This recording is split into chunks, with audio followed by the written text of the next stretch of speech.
సమయం ఇచ్చిన దైవజనులకి మొదటగా నా వందనాలు. అలాగే వాక్యం వింటున్న సంఘస్థులందరూ కూడా నా వందనాలు తెలియజేస్తుంది. మొదటిగా ఈరోజు శుభ శుక్రవారం. ఈ శుభ శుక్రవారం రోజు మనకు శుభాన్ని తెలియజేయటకు మన యేసయ్య ఆయన పొందిన దెబ్బల చేత, ఆయన పొందిన అవమానముల చేత, ఆయన మనం చేసిన పాపం నిమిత్తము మన పాపాన్ని ఆయన మీద వేసుకొని ఆ శిలువ ఆయన మీద వేలాడుతూ మన కోసము ఈ శుభ శుక్రవారాన్ని మనకు మన దేవుడు అనుగ్రహించిన ఒక స్వాస్థ్యం. ఎందుకంటే ఆయన అతి చిన్న వయసులోనే ఆయన తన పరిచర్య చేశాడు. ఆయన జీవించింది 33.5 సంవత్సరాలు అయినప్పటికీ 30 సంవత్సరాలు జీవించి 3.5 సంవత్సరము యేసు పరిచర్య చేసినట్లు లేఖనంలో మనం చూస్తున్నాం. అలాగే ఆయన క్రీస్తు జననము, క్రీస్తు మరణము, క్రీస్తు పునరుద్ధానము, ఈ 3 అతి చిన్న వయసులోనే ఆయనకి జరిగిపోయాయి. మొదటగా ఆయన జననాన్ని, రెండవదిగా ఆయన మరణము, మూడవదిగా ఆయన పునరుద్ధానం, ఆయన తిరిగి లేచాడు.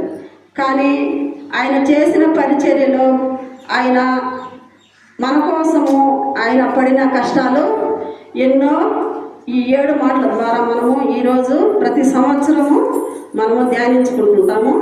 అలాగే 7 మాటలలో మొదటగా నాకు ఇచ్చిన మొదటి మాట, తండ్రి వీరేమి చేయించున్నారో వీరెరుగురు కనుక వీరిని క్షమించము. లోకాసువార్త 23వ అధ్యాయము 34వ వచనం. మొదటగా దేవుడు నాకు ఇచ్చిన ఈ మొదటి మాట, ద ఫస్ట్ మెసేజ్. ఆయన ఇచ్చిన మెసేజ్ మొదటగా క్షమించుట. కానీ ఈ సమయంలో ఈ క్షమించుట అనేది చాలా కష్టమైన మాట. క్షమించడం అంటే చాలా కష్టం. నేను కూడా ఎవరిని క్షమించలేదేమో నా జీవితంలో.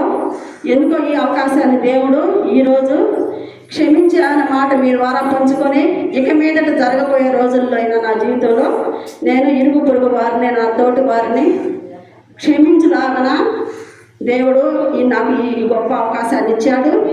అలాగే క్షమించుట, క్షమాపణ, ఇవి 2 మన క్రైస్తవులు అయిన మనకు కలిగి ఉండాలి. క్షమాపణ అంటే ఎంతో కష్టం. క్షమించడం అంటే మనం ఒక మాట అంటే రెండవ మాటని 2 మాటలుగా 10 మాటలుగా మనము ఇతరులను అంటాం. ఒక దెబ్బ కొడితే 10 దెబ్బలు కొట్టాలన్న సిద్ధాంతంలోనే మనము ఈ రోజుల్లో ఇంకా ఉన్నాం. కానీ దేవుని వాక్యం ఇక్కడ సెలవిస్తుంది. ఆయన మనకు తెలిసింది ఉదయం 9 గంటల నుండి సాయంకాలం 3 గంటల వరకు ఆయన సిలువ మాని మీద వేలాడుతూ ఆయన హింసిస్తూ, ఆయన చుట్టూ ఉన్నవాళ్ళు, ఆయన శిష్యులు అందరూ కూడా యేసుని సిలువ వేయాలని కేకలు వేశారు. అయినప్పటికీ ఆయన ఎప్పుడూ మారు మాట్లాడలేదు, ఆయన ఎవరిని దూషించలేదు. ఆయన పలికాడు. మొదటగా ప్రార్థన చేశాడు. అంటే క్షమించు అనడం అంటే ప్రార్థన చేయడమే. తండ్రి వీరేమి చేయించున్నారో వీరిని క్షమించమని దేవుడు మొదటగా క్షమించమని ప్రార్థనాపూర్వకంగా పలికిన ఈ మాట ఎంతో అమూల్యమైనది, ఎంతో విలువైనది. మనకు దీవెనకరంగా కూడా దేవుడు మనకిచ్చిన ఈ అవకాశం. మనము కూడా మన తోటి వారు వచ్చి మనల్ని క్షమించు అన్నప్పుడు మనము క్షమించే విధంగా మనము ఉండాలి. కానీ వెంటనే మనము క్షమించలేకపోతున్నాము. కొన్ని అవసరతల వల్ల, కొన్ని ఇబ్బందుల వల్ల ఎవరమే క్షమించలేము. నన్ను అంటే నేను ఊరుకుంటానా అనే ఒక ఈగో మనందరికీ అడ్డు వస్తుంది. అలాగే మనం కూడా క్షమించే వారిగా ఉండాలని నేను కూడా ఇక్కడ నిలవబడిన నాకు కూడా ఈ మాటలు వినుచున్న మీకే కాదు, నిలవబడిన నాకు కూడాను చెప్పుచున్నది ఎవరైనప్పటికీ దేవుని వాక్యము, దేవుని మాటలు కాబట్టి అందరూ ఈ వాక్యాన్ని జ్ఞాపకం ఉంచుకోవాలని మీకందరికీ మనవి చేసుకుంటున్నాను. తండ్రి వీరేమి చేయించున్నారో వీరెరుగును కనుక వీరిని క్షమించము అని సిలువ మాని మీద ప్రేలాడుచూ పలికిన ఆయన మాటలు మనకు ఎంతో అమూల్యమైనవి. ఈ మాటలను బట్టి మనం చూస్తే లేఖనాల్లోకి వెళ్ళి ఒక మాట చూసుకున్నాం. మొదటిగా మత్తయి సువార్త 5వ అధ్యాయము 44వ వచనం. నేను మీతో చెప్పున్నది ఏమనగా నేను పరలోకమందున్న మీ తండ్రికి కుమారుడై ఉండినట్లు మీ శత్రువులను ప్రేమించుడి, మిమ్మల్ని హింసించే వారి కొరకు ప్రార్థన చేయుడి. ఆయన చెడ్డవారి మీదను మంచివారి మీదను తన సూర్యుని ఉదయింపజేసి నీతిమంతుల మీదను అనీతిమంతుల మీదను వర్షం కురిపించుచున్నాడు. మీరు మిమ్మల్ని ప్రేమించే వారిని ప్రేమించిన ఎడల మీకేమి ఫలము కలుగును? సుకరులను అలాగూ చేయించున్నారు కదా. చాలా ఇక్కడ 44వ వచనంలో చెప్పున్నది ఏమనగా, మీ పరలోకమందు మీకు కుమారులై ఉండినట్లు మీ శత్రువులను ప్రేమించుడి. చాలు. మొదటగా మనము మన శత్రువులను ప్రేమించే వారిగా ఉండాలి. తర్వాత మన ఇరుగు పొరుగు వారిని ప్రేమించే విధంగా ఉండాలి. తర్వాత మనం ముందు దేవుణ్ణి ప్రేమిస్తే తర్వాత మన శత్రువులను ప్రేమించగలము, మన ఇరుగు పొరుగు వారిని కూడా ప్రేమించగలము. మన దేవుడు మంచి వారి మీదనే వర్షం కురిపించడం లేదు, చెడ్డవారి మీదనో మంచి వారి మీద అందరి మీదనో సమానంగా వర్షాన్ని కురిపిస్తున్నాడు. అలాగే సూర్యుడు కూడా అయ్యా వీళ్ళు మంచివారే అని చెప్పని మంచి వాళ్ళకే ఎండ రావడం లేదు, చెడ్డవారి మీద చీకటి లేదు, అందరి మీద ఒకే విధంగా ఎండ వెలుతురు ఉంటుంది. అలాగే మనం కూడా మన ఇరుగు పొరుగు వారిని మొదటగా ప్రేమించాలి. తర్వాత మన శత్రువులను మనం ప్రేమించాలి. మన శత్రువులను ప్రేమించలేని వాడు చీకటిలో ఉన్న వారితో సమానము అని దేవుని వాక్యం సెలవిస్తుంది.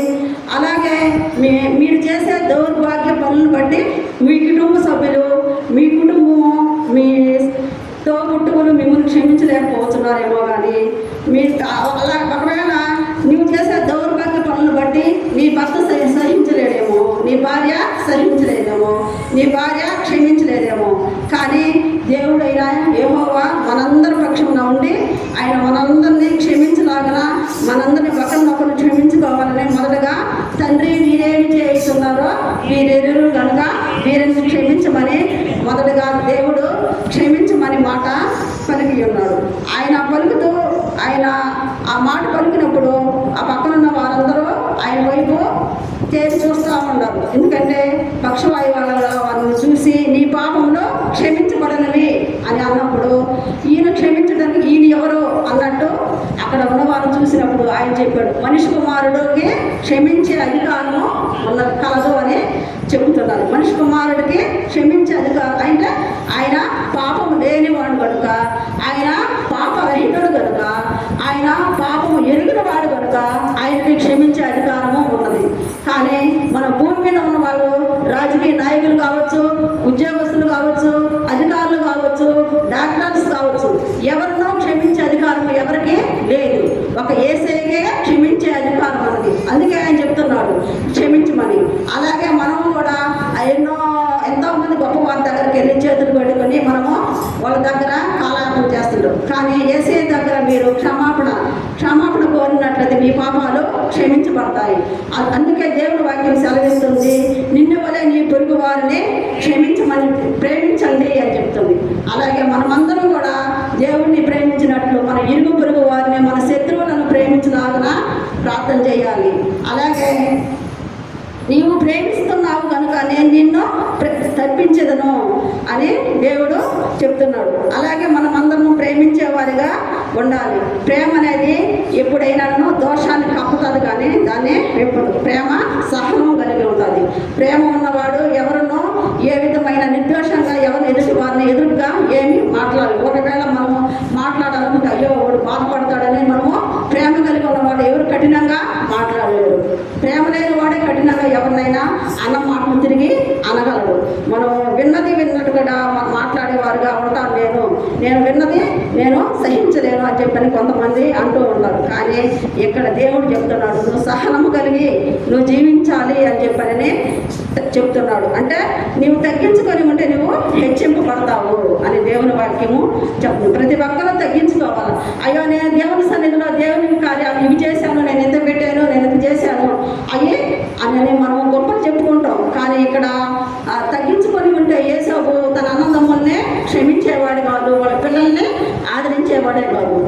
ఆ వాక్యం చూసుకున్నాం. యోసేపు గురించి ఆదికాండము 50వ అధ్యాయము 17వ వచనం.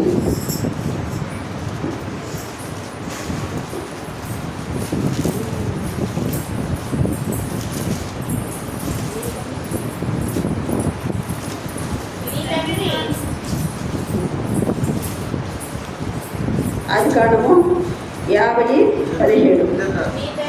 నీ తండ్రి తను చావక మునుపు ఆజ్ఞాపించినదేమనగా, నీవు యోసేపుతో నీ సహోదరులు నీకు కీడు చేసిన కనుక దయచేసి వారి అపరాధములను వారి పాపములు క్షమించమని అతనితో చెప్పుడెను.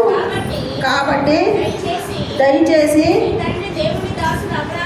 నీ తండ్రి దేవుని దాసుల అపరాధము క్షమించమనిరి. వారు యోసేపుతో ఏలాగ మాట్లాడుతుండగా అతడు ఏడ్చెను. మరియు అతని సహోదరులు పోయి అతని ఎదుట సాగిలపడి, ఇదిగో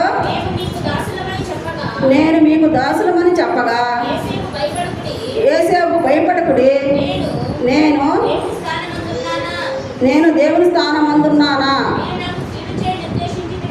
మీరు నాకు కీడు చేయ నిర్దేశించింది కానీ నేటి దినమున జరుగునట్లు, అనగా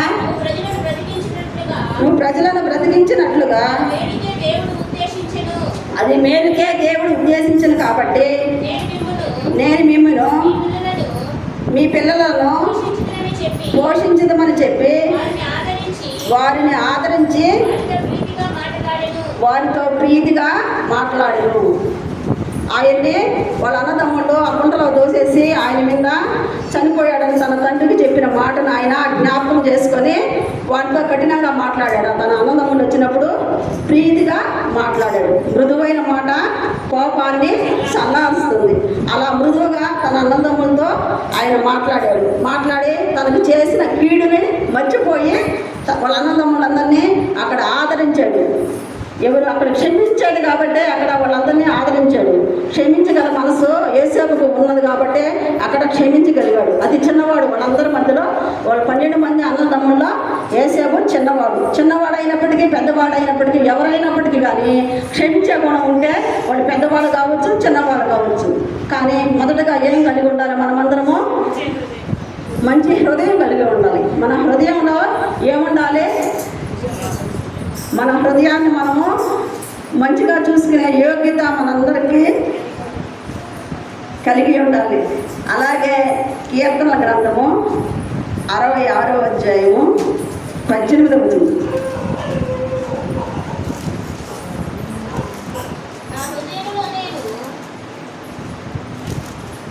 కీర్తనలు 66:18. నా హృదయంలో నేను పాపము లక్ష్యము చేసిన ఎడల ప్రభువు నా మనవి వినకపోవును. నిశ్చయముగా దేవుడు నా మనవి అంగీకరించి ఉన్నాడు. ఆయన నా విజ్ఞాపన ఆలకించి ఉన్నాడు. దేవుడు నా ప్రార్థనను త్రోసివేయలేదు. నా యొద్ద నుండి తన కృపను తొలగింపలేదు. ఆయన స్తుతింపబడును గాక.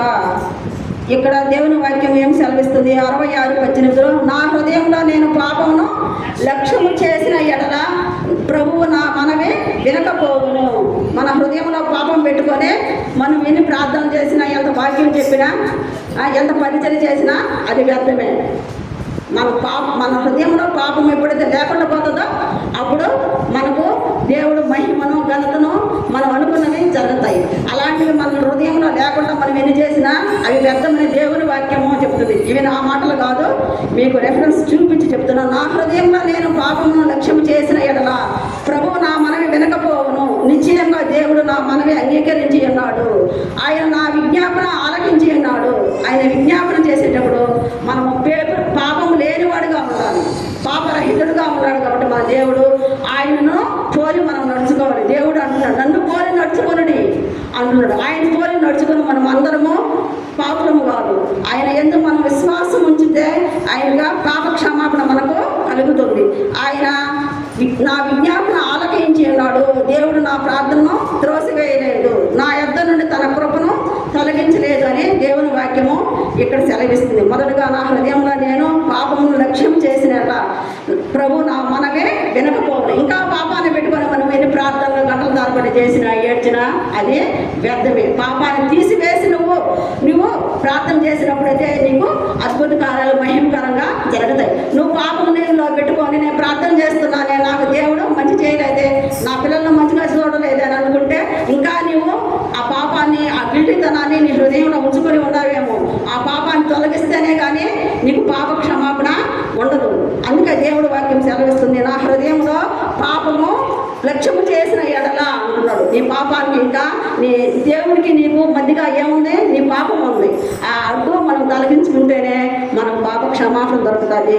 మన కార్యాల్లో, మన కుటుంబంలో, మన ఆరోగ్యాల్లో అన్నీ సవ్యంగా జరుగుతాయని మీకు ప్రభు పేరిట మనం చేసుకుంటున్నాం. ఎందుకంటే మనం ప్రార్థించే ముందు మొదటగా ఈరోజు ఉదయం నుంచి సాయంకాలం వరకు నేను ఎవరినైనా నా మాటల చేత, చూపుల చేత ఏమైనా ఇబ్బందికరమైన నేను జీవితాన్ని జీవించినట్లయితే, మాట్లాడించినట్లయితే ప్రభువా నన్ను క్షమించమని మొదటగా దేవునికి విజ్ఞాపన చేసుకోవాలి. మొదటగా మనము ఆయనకి విజ్ఞాపన చేసేవారిగా ఉండాలి. మొదటగా మనము క్షమించేవారిగా ఉండాలి. మన పాపాలు క్షమించబడాలంటే మొదటగా మనము క్షమించుకోవాలి. దేవుడు ముందు మొదటగా ఏమన్నాడు? ఆయన యేసు ప్రభు తండ్రిని వేడుకున్నాడు, తండ్రి వీరేమి చేయించున్నారు, వీరెరుగురు కనుక వీరిని క్షమించమన్నాడు. ఆయన కూడా తండ్రిని వేడుకుంటున్నాడు. యేసు ప్రభు కూడా పరిచయం చేస్తాడు, యెహోవాను వేడుకుంటున్నాడు, తండ్రి వీరేమి చేయించున్నారు, వీరెరుగురు కనుక వీరిని క్షమించమన్నాడు. అలాగే ఆయన చుట్టూ ఉన్న వాళ్ళందరూ కూడా ఆయన నిలబడినప్పుడు ఆ శతాధిపతి ఆయన దగ్గరకు వచ్చి మొదటిగా ఆయన చూసి ఏమన్నాడు? ఈయన నిజముగా దేవుని కుమారుడే అని అక్కడ ఆయన సాక్ష్యం ఇచ్చాడు. ఇంకొక వాక్యం చూసుకున్నాం. కొలస్సీయులు రాసిన పత్రిక 3వ అధ్యాయము 12వ వచనం.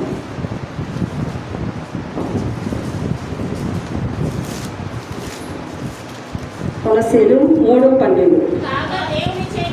కాగా దేవుని చేత ఏర్పరచబడిన వారును పరిశుద్ధులను ప్రియులైన వారికి తగినట్లు మీరు జాలిగల మనసును, దయాళత్వమును, వినయమును, సాత్వికమును, దీర్ఘశాంతమును ధరించుకొనుడి. ఎవడైనను తనకు హాని చేసినని ఒకడు అనుకొనిన ఎడల ఒకరినొకడు సహించుచు ఒకరినొకడు క్షమించుడి. ప్రభువు మిమ్మల్ని క్షమించులాగున మీరును క్షమించుడి. వీటన్నిటిపైన పరిపూర్ణతకు అనుబంధమైన ప్రేమను ధరించుకొనుడి. చాలు. ఇక్కడ వీటన్నిటిపైన సంపూర్ణతకు అనుబంధమైన ప్రేమను ధరించుకొనుడి. ఇక్కడ ప్రేమను చెప్తున్నాడు దేవుడు. ప్రేమ కలిగి ఉండాలంటే మనలో ఏముండాలి? దేవుని చేత ఏర్పడిన వారందరూ పరిశుద్ధులను, ప్రియులైన వారికి వినయమును, మొదటగా వినయం ఉండాలి, సాత్వికం ఉండాలి, దీర్ఘశాంతమును ధరించుకొనుడి. ఎవడైనానో తనకు హాని చేసినని ఒకడు అనుకొనిన ఎడల ఒకరినొకడు సహించుచు ఒకరినొకడు క్షమించుడి. ప్రభువును మిమ్మల్ని క్షమించలాగన మీరును క్షమించుడి అంటున్నాడు. మొదటగా ఎవరిని క్షమించమంటున్నాడు? ఒకరినొకడు క్షమించమంటున్నాడు. ప్రభు మనల్ని ప్రతి విషయంలోనూ, మనల్ని ప్రతిరోజు, ప్రతి క్షణము, మన జీవితకాలంతము ప్రభు మనల్ని క్షమిస్తున్నాడు. కాబట్టి మనం కూడా ఒకరిని ఒకరు క్షమించలాగన ఉండులాగన మీరును క్షమించుడి అని దేవుని వాక్యము మొదటగా చెప్తుంది. మనలో ఉన్న ఇవన్నీ ఉంటే మనలో క్షమించే హృదయం కూడా ఉంటుంది. దయాళత్వమును, జాలిగల మనసును, దయాళత్వమును, వినయమును, సాత్వికమును, దీర్ఘశాంతమును ఇవన్నీ ధరించుకోనమని దేవుని వాక్యము చెప్తున్నాడు. అలాగే ఇవన్నీ కలిగి ఉన్న మనము క్షమించే హృదయాన్ని కూడా మనము కలిగి ఉంటాం. ఇవన్నీ లేకపోతే మనము క్షమించే గుణాన్ని మనము మనలో నుంచి మనలో ఉండదు క్షమించే హృదయం. ఎవడైనా ఏమంటారు? వాడు నన్నంటే నేను ఊరుకుంటాను, వాడికంటే నేనేం తక్కువ, ఆస్తిలో తక్కువ, అంతస్తులో తక్కువ, ఉద్యోగంలో తక్కువ అని మనం అనుకుంటాం. దేవుని వాక్యము ఏం చెప్తుంది? వచ్చినప్పుడు మీరు జ్యోతుల వలె రావాలి అని చెప్పిన దేవుని వాక్యం సెలవిస్తుంది. మనం దేవుని వాక్యం జీవ గ్రంథాన్ని పెట్టుకొని మనం వస్తూ ఉంటే ఇప్పుడు దాకా ఇరుగు పొరుగు వారితో గొడవపడి ఇప్పుడు బైబిల్ ఎత్తుకోబోతుంది అని ఎవరిని అంటారు? దేవుని నమ్ముకున్న క్రైస్తవులన్నీ అంటారు. కానీ హిందువుల్ని పూజలకు వెళ్ళేవాళ్ళు ఎవరు అందులో మొదటగా అనేది ఎవరిని? మనల్ని అంటారు. ఎందుకు మనం ప్రత్యేకంగా ఏర్పడి ఒక బైబిల్ ఎత్తుకొని ఒక మందిరాన్ని కట్టుకొని వస్తున్నామంటే మనం అందరం ప్రతి విషయంలోనూ తగ్గింపు జీవితం కలిగి ఉండాలి. వాళ్ళు దేవుని నమ్ముకున్నారు అని అంటారే కానీ హిందువులు ఎవరినైనా దేవుని నమ్ముకున్నాను మాట మాట్లాడద్దు అని ఉంటారా? మనం ఎప్పుడైనా నేను కూడా గొడవ పడ్డప్పుడు దేవుని నమ్ముకొని ఎలా చేస్తున్నామని అంటారే కానీ మీరు అన్నారు కదా. హిందువులు మనం అనలేరు, ఎవరు అనలేరు. అందుకని మనం ప్రత్యేకమైన వారిగా ఉండాలని మనం ఒకరిని క్షమించే వారిగా ఉన్నాం. క్షమించే వాళ్ళగా వచ్చిన నష్టమేమీ లేదు. ఒకరిని మనం క్షమించే వలన వచ్చిన నష్టం పోతాం, మనమా ఆదాయం పొందుతామా? ఏమీ లేదు. క్షమించాలి. క్షమించే గుణాన్ని దేవుడు నాకు ఇచ్చాడు. నేను కూడా ప్రతి ఒక్కరిని ఇంతవరకు నేను క్షమించలేదేమో నా జీవితంలో. అందుకే దేవుడు నాకు ఈ అవకాశాన్ని నాకు ఎన్నోసార్లు క్షమించే వాక్యమో చెప్పి ఉన్నాను. కానీ మళ్ళీ మరొకసారి నాకు దేవుడు క్షమించు అని చెప్పినని మొదట వచ్చిన నాకు ఈ సమయాన్ని దేవుడు నాకు ఇచ్చాడు. ఎలాగ మనం ప్రతి ఒక్కరూ దేవుని సన్నిధికి పోయేవాళ్ళము. ఎందుకంటే మనం ప్రత్యేకమైన వారుగా ఒక క్రైస్తవులుగా హిందువులుగా ఉండి క్రైస్తవులుగా వచ్చాము అంటే ఇంకా మనము అన్నిట్లో తగ్గించుకొని ఉండాలనే కదా వచ్చాము. హిందువులుగా ఉంటే మనము ఇష్టానుసారంగా జీవించవచ్చు. మన ఇష్టంగా జీవిస్తే ఎవరు అడగరు. దేవుని సన్నిధికి పోయే వాళ్ళని అడుగుతారు. ఏమని నువ్వు దేవుని నమ్ముకున్నావు అన్నీ వదిలిపెట్టుకొని మనం దేవుని సన్నిధికి వస్తాం. ఇంకా దేవుల్లో నేను తగ్గించుకొని ఉండాలి. నా జీవితంలో ఉన్న నా ఒడిదుడుకులు, నా పాపాలు, నా దోషాలు అన్నింటినీ తీసివేసేసి నేను పాపాలు కప్పుకోకుండా ఒప్పుకొని దేవుని సన్నిధికి వెళ్తున్నానని మనం వచ్చాము. కప్పుకునే వారు కాకుండా ఒప్పుకొని మనము దేవుని సన్నిధిలో జీవించాలని మీకు అందరికీ ప్రభువు పెట్టాం. మనం చేసుకుంటాను. ఇంకో వాక్యం చూసుకున్నాం.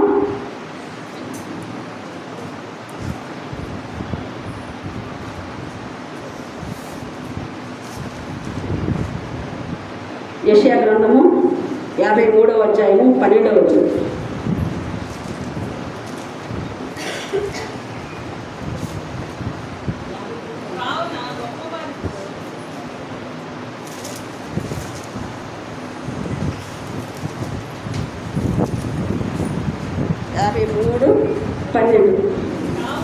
కావున గొప్పవారితో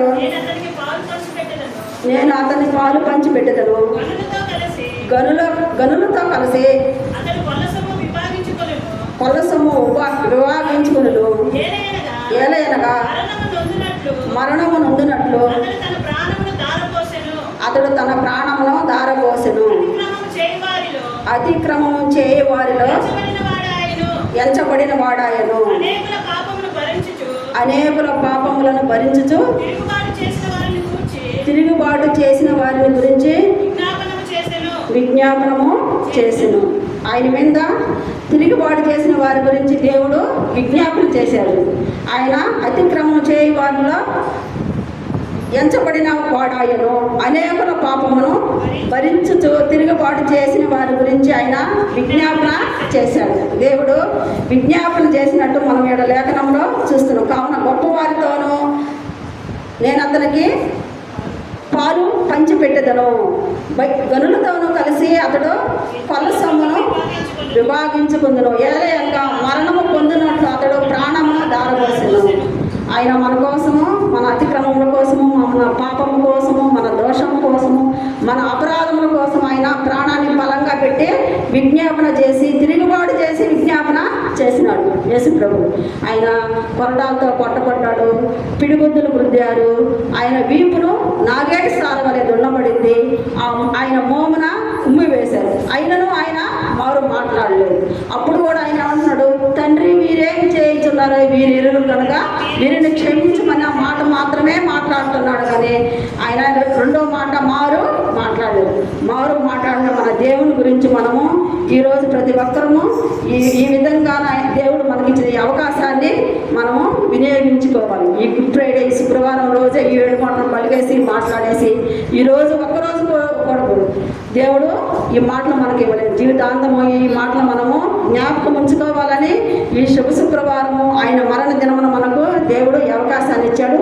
అలాగే మత్తయి సువార్త 6వ అధ్యాయము 14వ వచనం చూసుకున్నాం.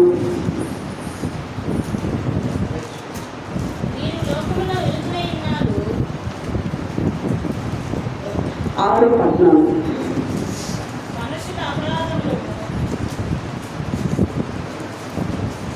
మనుషుల అపరాధములను మీరు క్షమించిన ఎడల పరలోకము తండ్రియు మీ అపరాధములను క్షమించును.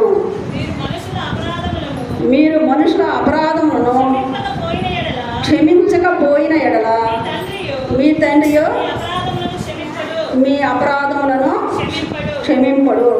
ఇక్కడ కూడా దేవుడు మనుషుల అపరాధములను మీరు క్షమించిన ఎడల మీ పరలోకం వల్ల తండ్రి మీ అపరాధములను క్షమించడు. ప్రార్థన కూడా మొదటగా దేవుడు ఏమని చేశాడు? పరలోకం అందున్న మా తండ్రి, నీ నామము పరిశుద్ధపరచును గాక, నీ రాజ్యం వచ్చును గాక, నీ చిత్తము పరలోకం నందు నెరవేరినట్లు భూమి మీదను నెరవేరును గాక.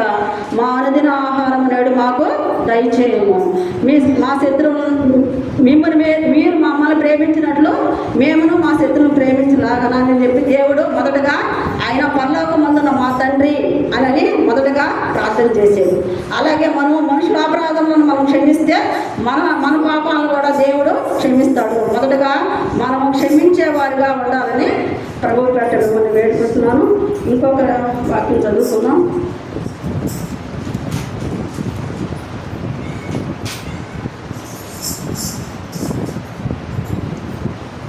కీర్తనలు 89:44.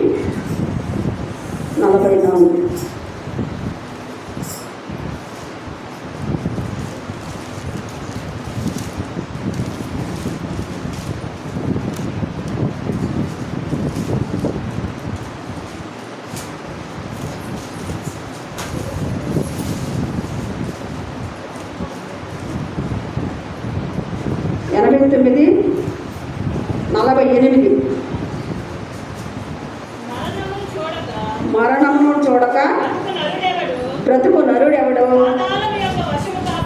పాతాళము యొక్క వశము కాకుండా తను తాను తప్పించుకొన గల వాడెవడు? మరణము చూడక బ్రతుకు నరుడెవడు? ప్రతి ఒక్కరికి మరణము ఏదో ఒక రోజున వస్తుంటుంది. ఈరోజు నేను పోయినా రేపు నీకు అదే, నేను రేపు నీవు అని చెప్తున్నారు. అలాగే మరణము చూడక బ్రతికిన ప్రతి ఒక్కరూ మరణించాల్సిందే. కానీ ఇక్కడ దేవుడు ఏం చెప్తున్నాడు? మరణమును చూడక బ్రతుకు నరుడెవడు? పాతాళం యొక్క వశము కాకుండా తను తాను తప్పించుకొని వాడేవాడు. ప్రతి ఒక్కరూ మరణించాల్సిందే. మరణించిన వారందరిలో ఎంతోమంది దేవుళ్ళు మరణించారు, ఎంతోమంది చనిపోయారు. కానీ తిరిగి లేచింది యేసయ్య ఒక్కడే. ఆయన ఒక్కడే మరణాన్ని జయించాడు. ఆయన మరణాన్ని జయించాడు కనుక ఆయన సమాధి ఒక్కటే ఖాళీగా ఉందంట. ప్రతి ఒక్కరి సమాధి కుళ్ళిన వాసనతోటి ఎముకలతోటి నిండి ఉండగానే మన యేసయ్య సమాధి ఒక్కటే ఖాళీగా ఉంది. ఎందుకంటే ఆయన మరణాన్ని జయించి లేచాడు కాబట్టి, ఆయన పునరుద్ధానుడు కాబట్టి, ఆయన మరణము చూడక నరుడెవడు అని చెప్తున్నాడు. ప్రతి ఒక్కరు మరణించాల్సిందే. మరణించిన మనమందరము తిరిగి లేస్తామని, మనమందరము తిరిగి లేయాలంటే మనము ఆయనను పోలి నడుచుకునేవారుగా, క్రీస్తుకు మాదిరిగా ఇట్టి మనసును మీరును కలిగి ఉండడు. ఇట్టి మనసు యేసు క్రీస్తుని కలిగిన మనసును మీరును కలిగి ఉండమని దేవుని వాక్యము సెలవిస్తుంది. అలాగే తండ్రి మీరేం చేయించున్నారో వీరెరు కనుక అని ఆయన పలికినప్పుడు ప్రతి ఒక్కరు ఆయన మన పాపముల కొరకు మన స్థానంలో మన పక్షంగా మన శిక్ష ఆయన అనుభవించాడు కాబట్టి మన ప్రభువు మనల్ని ఎంతగానో ప్రేమించాడు. మనం ఊహించలేకుండా ఆయన మనల్ని ప్రేమించాడు. కానీ క్షమించడము, క్షమాపణ, ఇవి రెండు క్రైస్తవులు అయిన మనము మొదటగా మనము కలిగి ఉండాలి. క్షమించడం అనే తర్వాత మీరు నష్టపోయేది ఏమీ ఉండదు. ఒకరు వచ్చి ఇదిగో నేను ఈ పొరపాటు చేశాను, నేను ఇదిగో దూషించాను అని అన్నప్పుడు వెంటనే మనము క్షమించే వారిగా ఉండాలని ప్రభువు పేట మిమ్మల్ని అందరినీ కోరుకుంటున్నాను. ఇంకో వాక్యం చూస్తున్నాం. యోహాను సువార్త 20:29.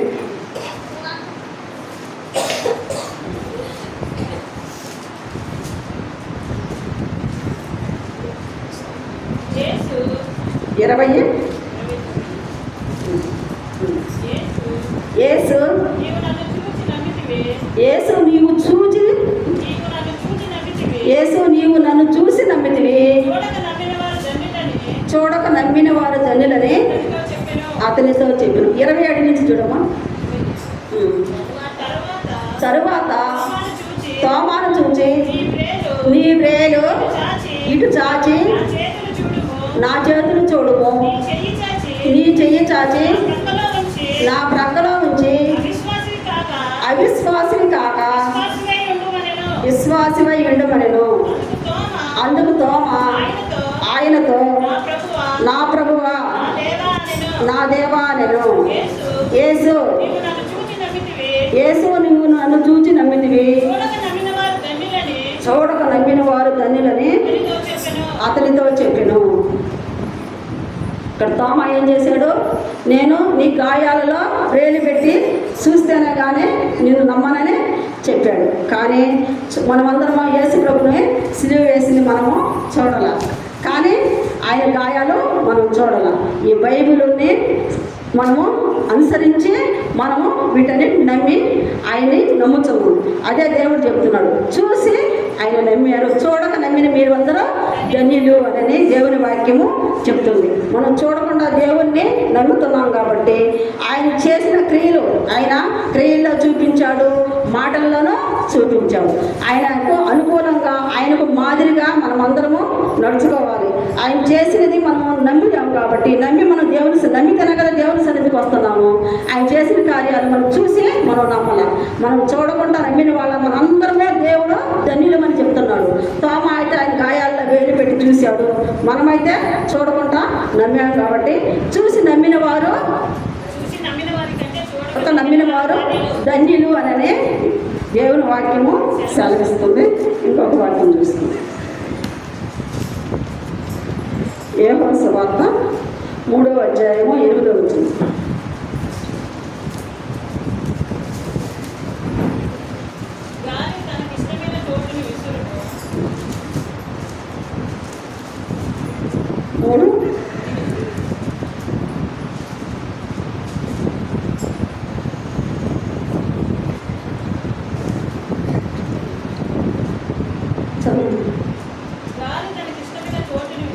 గాలి తనకిష్టమైన చోటుని విసురును, దాని శబ్దమును విందువేగానే అది ఎక్కడి నుండి వచ్చునో ఎక్కడికి పోవునో నీకు తెలియదు. ఆత్మ మూలంగా జన్మించిన ప్రతి వాడును అలాగే ఉన్నాడను. అందుకు నికోదేము ఈ సంగతులు ఎలాగ సాధ్యములని ఆయనను అడుగగా యేసు ఇట్లనెను, నీవు ఇశ్రాయేలులకు బోధకుడివై ఉండి వీటిని ఎరుగవా? మేము ఎరిగిన సంగతియే చెప్పుచున్నాము, చూసిన దానికే సాక్ష్యం ఇచ్చుచున్నాము. మా సాక్ష్యము మీరు అంగీకరింపరని నీతో నిశ్చయంగా చెబుతున్నాను. చాలు. గాలి తనకిష్టమైన చోటన విసురును, నీవు దాని శబ్దమును విందువే కానీ అది ఎక్కడి నుండి వచ్చునో ఎక్కడి నుండి పోవునో నీకు తెలియదు. ఆత్మ మూలంగా జన్మించిన ప్రతి వాడును అలాగే ఉన్నాడనను. ఆత్మ మూలంగా ప్రతి ఒక్కరూ మొదట మనము నీటి మూలముగాను ఆత్మ మూలంగాను జన్మిస్తేనే కానీ పరలోక రాజ్యాన్ని చేరలేమని లేఖనాలు చెబుతున్నాయి. గాలి తనకిష్టమైన చోటు నుండి విసురును, నీవు దాని శబ్దమున విందువే కానీ అది ఎక్కడి నుండి వచ్చునో ఎక్కడికి పోవునో నీకు తెలియదు. ఆత్మ మూలంగా జన్మించిన ప్రతి వాడును అలాగే ఎన్నాడను. ఒక ఉపమానం చెప్పి నేను ముగించేస్తాను. ఒక పాస్టర్ గారు మన సంఘంలో సంఘస్థులందరూ అంటే పాస్టర్ గారి కంటే ముందు సంఘంలో ఎంతోమంది నిద్రించి ఉంటారు. వాళ్ళందరూ నిద్రించినప్పుడు లాస్ట్గా మన పాస్టర్ గారు కూడా నిద్రించినప్పుడు అక్కడికి పరలోకానికి వెళ్ళినప్పుడు అక్కడ దేవదూతలను చూసి అడగతాడన్నమాట, ఏమని, అయ్యా మా ఎల్ఏఫ్ సంఘస్థులు ఇక్కడ ఉన్నారా అని. అకా లేరయ్యా అని. మళ్ళీ ఇంకో దగ్గర పోయాడు, లేదు అంట. అలాగే మన సంఘస్థులు లేరు కదా, పక్క సంఘస్థులు ఉన్నారు ఎవరదామని ఆ ఎంఏ భాష సంఘస్థులు అట పక్క సంఘస్థులు అందరినీ అడుగుతారు, అక్కడ ఉన్నారా ఇక్కడ ఉన్నారా అని అడిగిన అడిగినప్పుడు అక్కడ ఎవరు లేరు అని చెప్పినప్పుడు అప్పుడు పాస్టర్ గారు అడగడు, ఏందయ్యా మా సంఘస్థులందరూ ఎంతో పరిశుద్ధులు, ఎంతో వాక్యాన్ని బోధించాను, ఎంతో ప్రార్థన నేర్పించాను, అయినప్పటికీ ఒక్కరు కూడా మా సంఘస్థులు పరలోకానికి చేరలేదా అని చెప్పనని పాస్టర్ బాధపడినప్పుడు అప్పుడు అంటాడు, సరే సంఘస్థులు ఎవరు లేరు అంటున్నారు, ఏం అడగాల అని అన్నప్పుడు అప్పుడు సంఘస్థుల్లో కొంతమంది ఆయనకు నమ్మకమైన వారి పేర్లు చెప్పినప్పుడు అప్పుడు అయా ఫలానా వాళ్ళైతే ఉన్నారు అని చెప్తారు. సంఘస్థులు అందరమే పరలోక రాజ్యానికి చేరతామంటే చేరలేదు. అక్కడ ఏమని అడిగాడు పాస్టర్ పోయి, మా సంఘస్థులు అందరూ అన్నాడు, సంఘస్థులు అందరినీ తీసుకోపోవాలి, సంఘస్థులు అందరూ పరలోక రాజ్యానికి చేరుంటారని ఆ పాస్టర్ గారి నమ్మకం. కానీ అక్కడ ఎవరు లేరని సంఘస్థులందరిని అడిగినప్పుడు సంఘం పేరు బాప్టిస్ట్ సంఘమో లేకపోతే రోమన్ క్యాథలిక్ సంఘాల పేరు చెప్పినప్పుడు ఎవరు లేరు అంటారు. కానీ అక్కడ మనుషుల పేరు చెప్పినట్టు కొంతమంది పేర్లు చెప్పినప్పుడు అప్పుడు ఆయన సంతోషిస్తాడు. మనమందరం కూడా మన సంఘం అంతా కూడా ఆయన రాజ్యంలో ఉండాలి అంటే మనమందరం కూడా యేసుక్రీస్తుని కలిగిన మనసును కలిగి ఉండాలి, ఆయన పోలి నడుచుకోవాలి. మనమందరం ప్రత్యేకంగా ఏర్పరచబడిన వారము కనుక ఆయన అడుగుజాడల్లో నడవాలని ప్రతి ఒక్కరిని మిమ్మల్ని కోరుకుంటున్నాం. అలాగే ఇంకొక వాక్యం చదువుతున్నాం, లాస్ట్ లోకాసు వార్త 7:37.